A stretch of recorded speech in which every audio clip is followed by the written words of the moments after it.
So it's time for Tell Me a Story, and we're reading a series of unfortunate events in the first book, A Bad Beginning. So what's happened is that Violet, Claus, and Sunny are now trapped in the tower until the unintended marriage ceremony of Violet by Count Olaf, in which Count Olaf hopes to gain control of the children's fortune. So let's see what happens next. Violet looked for objects with which she could invent something. Klaus read through Count Olaf's papers and books. From time to time, they would go over to Sunny and smile at her and pat her head to reassure her. Occasionally, Violet and Klaus would speak to each other, but mostly they were silent, lost in their own thoughts. If we had any kerosene, I could make Molotov cocktails with these bottles. What are Molotov cocktails? They're small bombs made inside bottles. We could throw them out the window and attract the attention of passers-by. But we don't have any kerosene. They were silent for several hours. If we were polygamists, Count Olaf's marriage plan wouldn't work. What are polygamists? Polygamists are people who marry more than one person. In this community, polygamists are breaking the law, even if they have married in the presence of a judge, with the statement of I do and the signed document in their own hand. I read it here in nuptial law. But we're not polygamists. They were silent for several more hours. We could break these bottles in half and use them as knives, but I'm afraid that Count Olaf's troop would overpower us. You could say I don't instead of I do, but I'm afraid Count Olaf would order Sunny dropped off the tower. I certainly would. Both of the children jumped. They had been so involved in their conversation that they hadn't heard him come up the stairs and open the door. He was wearing a fancy suit, and his eyebrow had been waxed, so it looked as shiny as his eyes. Behind him stood the hook-handed man, who smiled and waved a hook at the youngsters. Come, orphans. It is time for the big event. My associate here will stay behind in this room, and we will keep in constant contact through our walkie-talkies. If anything goes wrong during tonight's performance, your sister will be dropped to her death. Come along now. Violet and Klaus looked at each other, and then at Sunny, still dangling in her cage, and followed Count Olaf out the door. As Klaus walked down the tower stairs, he felt a heavy sinking in his heart, as all hope left him. There truly seemed to be no way out of their predicament. Violet was feeling the same way, until she reached out with her right hand to grasp the banister for balance. She looked at her right hand for a second and began to think. All the way down the stairs and out the door and the short walk down the block to the theatre, Violet thought and thought and thought, harder than she had in her entire life. As Violet and Klaus Baudelaire stood, still in their nightgown and pyjamas, backstage at Count Olaf's theatre, they were of two minds, a phrase which here means they felt two different ways at the same time.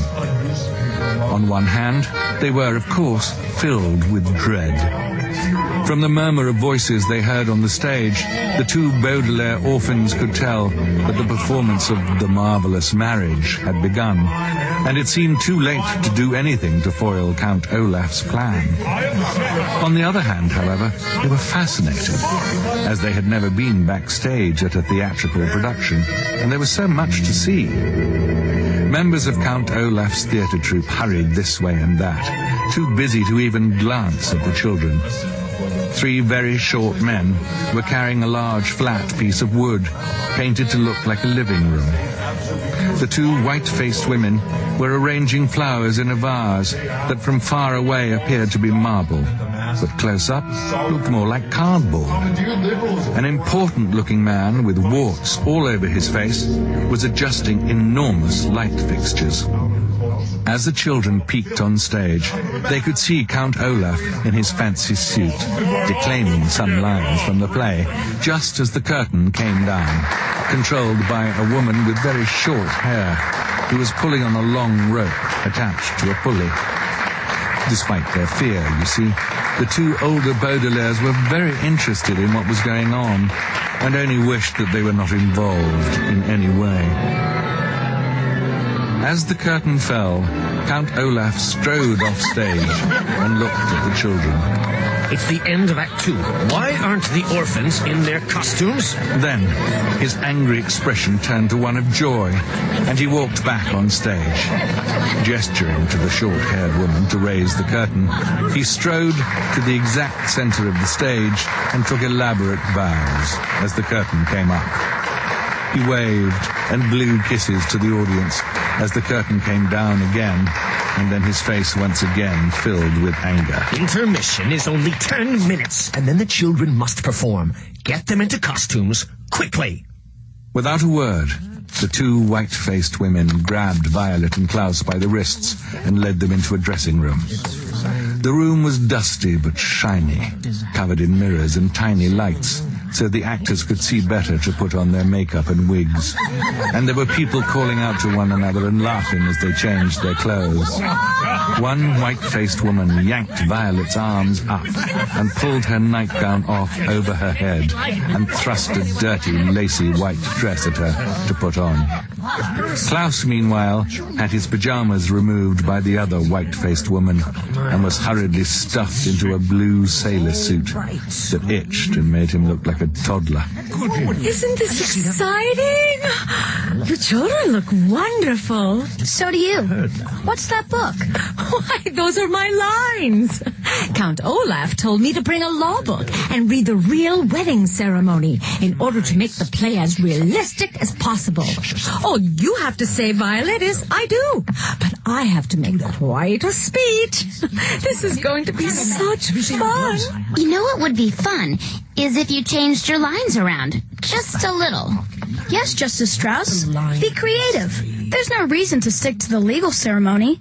It's not as if it's a real wedding. Oh, I don't know about that, children. I think it would be best to follow Count Olaf's instructions. After all, he's in charge. Justice Strauss, please report to the makeup artist. Oh, my word. I get to wear makeup. Justice Strauss had on a dreamy expression, as if she were about to be crowned queen, instead of just having some powders and creams smeared on her face. Children, I must go. See you on stage, my dear. Justice Strauss ran off, leaving the children to finish changing into their costumes. One of the white-faced women put a flowered headdress on Violet, who realized in horror that the dress she had changed into was a bridal gown. The other woman put a sailor cap on Klaus, who gazed in one of the mirrors, astonished at how ugly he looked. His eyes met those of Violet, who was looking in the mirror as well. What can we do? Pretend to be sick? Maybe they'd call off the performance. Count Olaf would know what we were up to. Act 3 of The Marvelous Marriage by Al Foncoot is about to begin. Everyone, please get in your places for Act 3. The actors rushed out of the room, and the white-faced women grabbed the children and hustled them out after them. The backstage area was in complete pandemonium, a word which here means actors and stagehands running around attending to last-minute details. The bald man with the long nose hurried by the children, then stopped himself, looked at Violet in her wedding dress, and smirked. No funny stuff. Remember, when you go out there, just do exactly what you're supposed to do. Count Olaf will be holding his walkie-talkie during the entire act, and if you do even one thing wrong, he'll be giving Sonny a call up there in the tower. Yes. You'd better do exactly as planned. I'm sure they will. The children turned to see Mr. Poe, dressed very formally and accompanied by his wife. He smiled at the children and came over to shake their hands. Polly and I just wanted to tell you to break a leg. What? That's a theater term meaning good luck on tonight's performance. I'm glad that you children have adjusted to life with your new father and are participating in family activities. Mr. Poe, Violet and I have something to tell you. It's very important. What is it? Yes, what is it you have to tell Mr. Poe, children? Count Olaf had appeared seemingly out of nowhere, and his shiny eyes glared at the children meaningfully. In one hand, Violet and Klaus could see he held a walkie-talkie. Just that we appreciate all you've done for us, Mr. Poe. That's all we wanted to say. Of course, of course. Well, Polly and I had better take our seats. Break a leg, Baudelaires. I wish we could break a leg. You will, soon enough. Count Olaf pushed the two children toward the stage. Other actors were milling about, finding their places for Act 3, and Justice Strauss was off in a corner, practicing her lines from her law book. Klaus took a look around the stage, wondering if anyone there could help. The bald man with the long nose took Klaus's hand and led him to one side. You and I will stand here for the duration of the act. That means the whole thing. I know what the word duration means. No nonsense. Klaus watched his sister in her wedding gown take her place next to Count Olaf as the curtain rose. Klaus heard applause from the audience as Act 3 of The Marvelous Marriage began. It will be of no interest to you if I describe the action of this insipid. The word insipid here means dull and foolish play by Al Funcoot, because it was a dreadful play and of no real importance to our story. Various actors and actresses performed very dull dialogue and moved around the set, as Klaus tried to make eye contact with them and see if they would help. The play must have been chosen merely as an excuse for Olaf's evil plan and not for its entertainment value, as he sensed the audience losing interest and moving around in their seats. Klaus turned his attention to the audience to see whether any of them would notice that something was afoot. But the way the wart-faced man had arranged the lights prevented Klaus from seeing the faces in the auditorium, and he could only make out the dim outlines of the people in the audience. Count Olaf had a great number of very long speeches, which he performed with elaborate gestures and facial expressions. No one seemed to notice that he held a walkie-talkie the entire time. Finally, Justice Strauss began speaking, and Klaus saw that she was reading directly from the legal book. Her eyes were sparkling, and her face flushed as she performed on stage for the first time, too stage-struck to realize she was a part of Olaf's plan. She spoke on and on about Olaf and Violet caring for each other in sickness and in health, in good times and bad, and all of those things that are said to many people who decide for one reason or another to get married. When she finished her speech, Justice Strauss turned to Count Olaf. Do you take this woman to be your lawfully wedded wife? I do.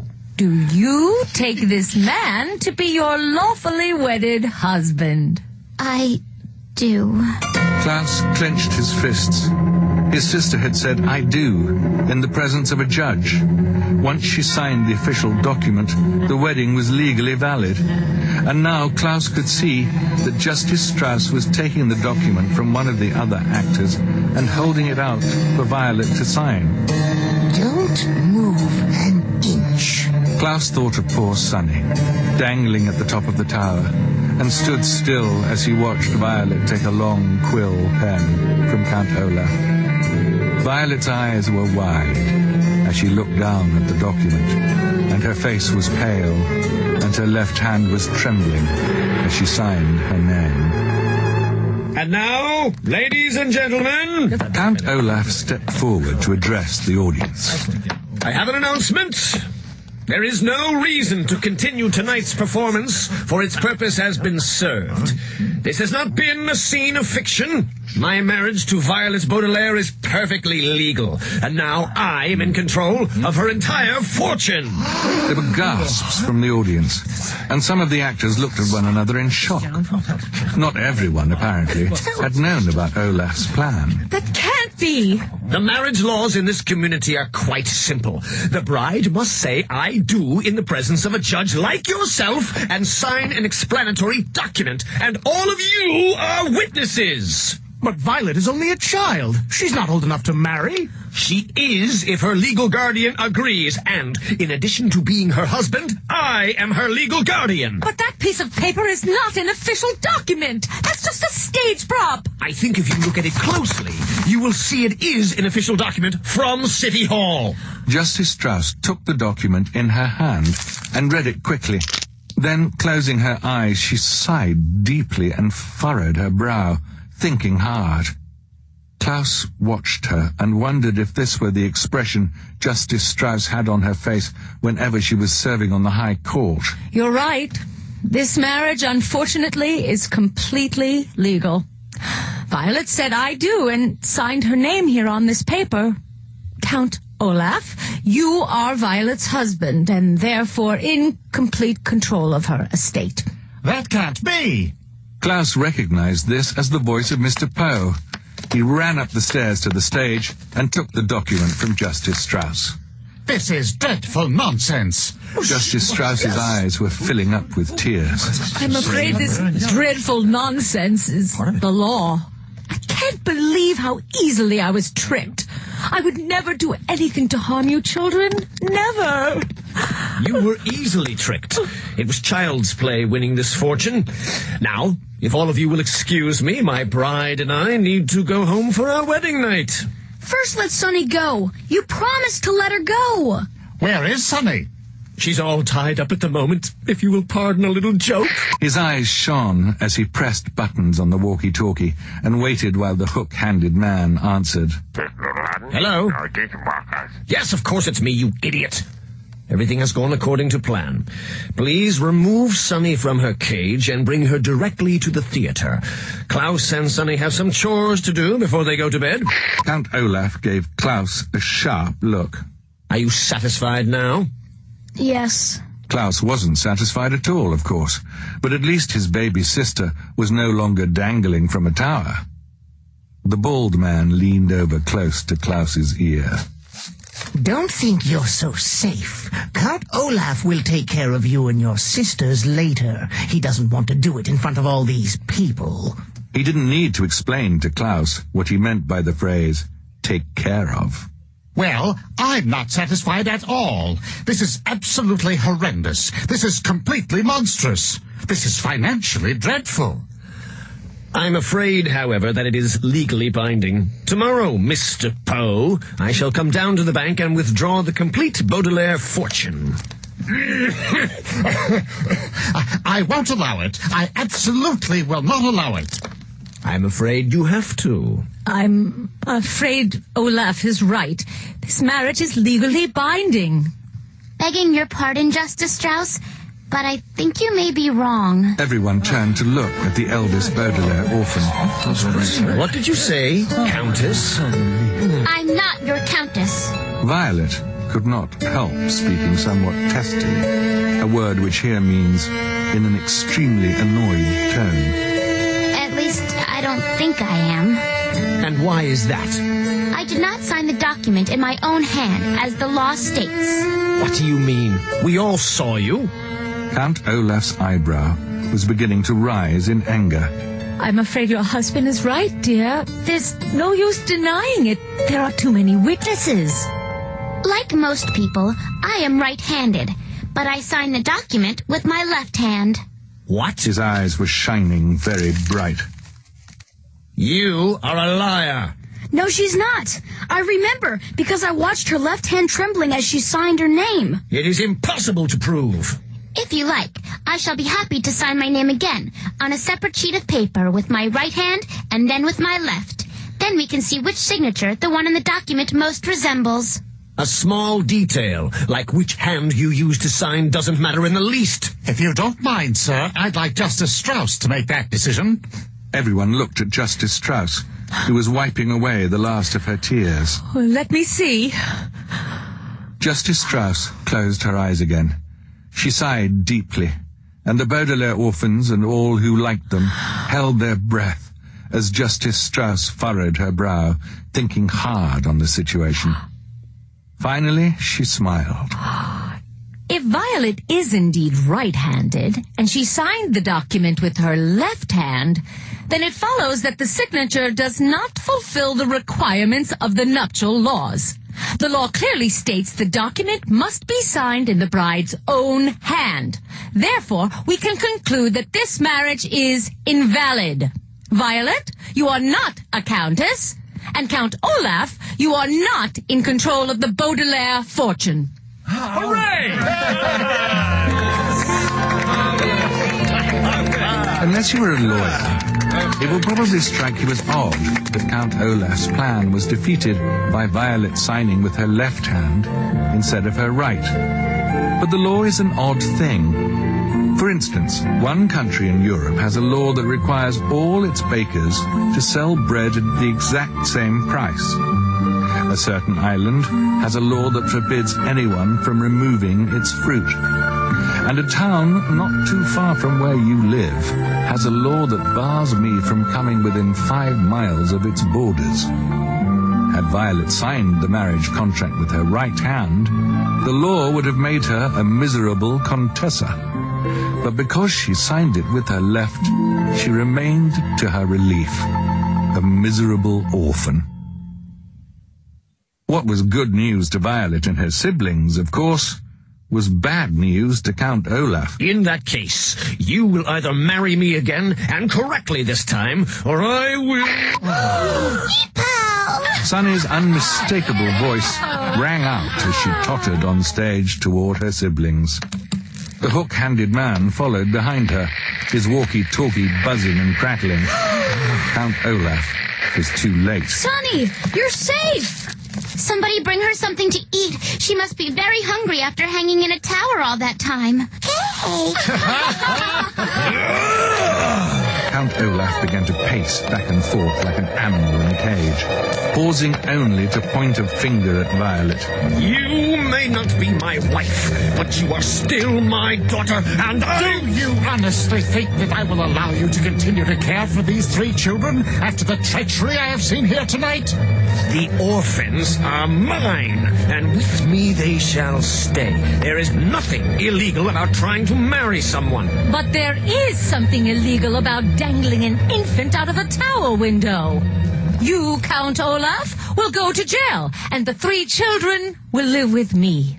Arrest him! I hereby arrest you in the name of the law. Justice Strauss, did you really mean what you said? Can we really live with you? Of course I mean it. I am very fond of you children, and I feel responsible for your welfare. Can we use your library every day? Can we work in the garden? Yay! At this point in the story, I feel obliged to interrupt and give you one last warning. As I said at the very beginning, the story you are listening to does not have a happy ending. It may appear now that Count Olaf will go to jail, and that the 3 Baudelaire youngsters will live happily ever after with Justice Strauss. But it is not so. If you like, you may switch off the audio this instant and not learn the unhappy ending that is to follow. You may spend the rest of your life believing that the Baudelaires triumphed over Count Olaf and lived the rest of their lives in the house and library of Justice Strauss. But that is not how the story goes. For as everyone was laughing at Sonny's cry for cake, the important-looking man with all the warts on his face was sneaking toward the controls for the lighting of the theater. Quick as a wink, the man flicked the main switch, so that all the lights went off and everyone was standing in darkness. Instantly, pandemonium ensued as everyone ran this way and that, shouting at one another. Actors tripped over members of the audience. Members of the audience tripped over theatrical props. Mr. Poe grabbed his wife, thinking it was Count Olaf. Klaus grabbed Sunny and held her up as high as he could so she wouldn't get hurt. But Violet knew at once what had happened and made her way carefully to where she remembered the lights had been. When the play was being performed, Violet had watched the light controls carefully, taking mental notes in case these devices came in handy for an invention. She was certain if she could find the switch, she could turn it back on. Her arms stretched in front of her as if she were blind. Violet made her way across the stage, stepping carefully around pieces of furniture and startled actors. In the darkness, Violet looked like a ghost, her white wedding gown moving slowly across the stage. Then, just as she had reached the switch, Violet felt a hand on her shoulder. A figure leaned in to whisper into her ear. I'll get my hands on your fortune if it's the last thing I do. And when I have it, I'll kill you and your siblings with my own 2 hands. Violet gave a little cry of terror, but flicked the switch on. The entire theater was flooded with light. Everyone blinked and looked around. Mr. Poe let go of his wife. Klaus put Sunny down, but nobody was touching Violet's shoulder. Count Olaf was gone. Where did he go? Where did they all go? The Baudelaire youngsters looked around and saw that not only had Count Olaf vanished, but his accomplices, the wart-faced man, the hook-handed man, the bald man with the long nose, the enormous person who looked like neither a man nor a woman, and the 2 white-faced women, had vanished along with him. They must have run outside while it was still dark. Mr. Poe led the way outside, and Justice Strauss and the children followed. Way down the block, they could see a long black car driving away into the night. Maybe it contained Count Olaf and his associates. Maybe it didn't. But in any case, it turned a corner and disappeared into the dark city as the children watched without a word. Blast it, they're gone. But don't worry, children, we'll catch them. I'm going to go call the police immediately. Violet, Klaus, and Sunny looked at one another and knew that it wasn't as simple as Mr. Poe said. Count Olaf would take care to stay out of sight as he planned his next move. He was far too clever to be captured by the likes of Mr. Poe. Well, let's go home, children. We can worry about this in the morning when I've fixed you a good breakfast. Wait a minute. I'm sorry to tell you this, children, but I cannot allow you to be raised by someone who is not a relative. What? After all Justice Strauss has done for us? We never would have figured out Count Olaf's plan without her and her library. Without Justice Strauss, we would have lost our lives. That may be so, and I thank Justice Strauss for her generosity, but your parents' will is very specific. You must be adopted by a relative. Tonight you will stay with me in my home, and tomorrow I shall go to the bank and figure out what to do with you. I'm sorry, but that is the way it is. The children looked at Justice Strauss, who sighed heavily and hugged each of the Baudelaire youngsters in turn. Mr. Poe is right. He must respect your parents' wishes. Don't you want to do what your parents wanted, children? Violet, Klaus, and Sunny pictured their loving parents and wished more than ever that the fire had not occurred. Never had they felt so alone. They wanted very badly to live with this kind and generous woman, but they knew that it simply could not be done. I guess you're right, Justice Strauss. We will miss you very much. I will miss you, too. Her eyes filled with tears once more. The Baudelaire children each gave Justice Strauss one last embrace and followed Mr. and Mrs. Poe to their car. The Baudelaire orphans piled into the back seat and peered out the back window at Justice Strauss, who was crying and waving to them. Ahead of them were the darkened streets where Count Olaf had escaped to plan more treachery. Behind them was the kind judge, who had taken such an interest in the three children. To Violet, Klaus, and Sonny, it seemed that Mr. Poe and the law had made the incorrect decision to take them away from the possibility of a happy life with Justice Strauss and toward an unknown fate with some unknown relative. They didn't understand it, but like so many unfortunate events in life, just because you don't understand it doesn't mean it isn't so. The Baudelaires bunched up together against the cold night air and kept waving out the back window. The car drove farther and farther away until Justice Strauss was merely a speck in the darkness. And it seemed to the children that they were moving in an aberrant, the word aberrant here means very, very wrong, and causing much grief, direction.